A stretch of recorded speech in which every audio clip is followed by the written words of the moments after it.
Yes. Okay. Oh, you can hear. Oh, wonderful. Well, then let's listen to some of Rinpoche's words. We're actually starting chapter 8, bringing people together. So somebody asks Rinpoche, the spiritual truths you're talking about definitely aren't supported in the world I live in. I deal with many people who just don't operate with principles anywhere close to these. How can I uphold these teachings in such a work environment?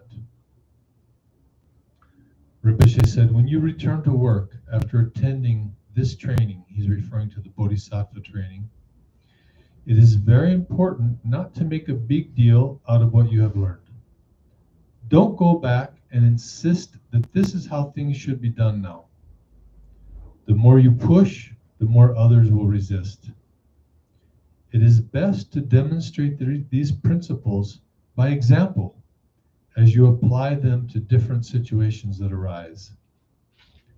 Wherever you work, in a university, a corporation, a nonprofit, religious, or some other setting, the same interpersonal problems will arise, and the same approaches can help you solve them.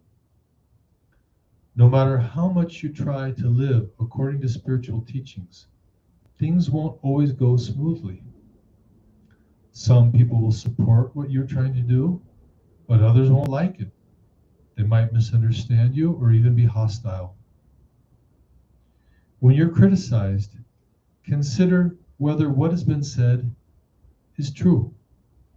Maybe you really did make a mistake. Or perhaps the person criticizing you is just having a bad day. By being open, you give space to a difficult coworker, creating the potential for conflict resolution. If somebody says something upsetting, instead of dwelling on it and asking why she said it, just drop it. Understand that if she's unhappy for some reason, anything may cause her to fly off the handle. When you let the situation go, there will be fewer hurt feelings all around. When you prepare food for guests, you want to offer them your best. If they're happy, that's wonderful. But if they aren't, you don't think, what's wrong with these people? Why don't they like my food? Instead, you simply accept their differences in taste and attitude. To act effectively, you need to be skillful. Seek your own best advice and be open to the counsel of others. Talk with those who have a good heart, who understand and support the organization's goals. Check your motivation and don't assume that your ideas and strategies are always the best.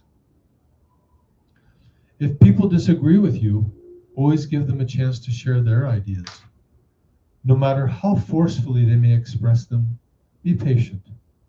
Don't give voice to your own disagreement, but skillfully offer some of your own ideas with a clear and steady intention. Don't think that just because you're on the board of directors or have an impressive job title, everyone should operate according to your ideas. This is just self-centered. Nor is it useful to sit back feeling that because you're such a peaceful spiritual person with few strong attachments, you can let others do whatever they want. The people with the most helpful things to say in groups don't necessarily talk a lot. There's usually those with limited understanding, confusion, or largely selfish motivation who hold the floor. They may influence people who have good intentions but are unable to see the larger picture. If you don't communicate your point of view, the group's purpose might be lost or thwarted. Some people's words or actions create a great deal of suffering for themselves and others.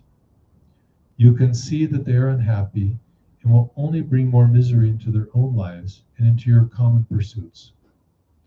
Always respond to them with pure heart, seeking to protect them from the effects of their confusion. With this understanding, no matter how many problems arise, you will continue to work patiently and diligently, not for your own benefit, but for that of others. I'm not saying it's easy, but it is possible to have a positive impact.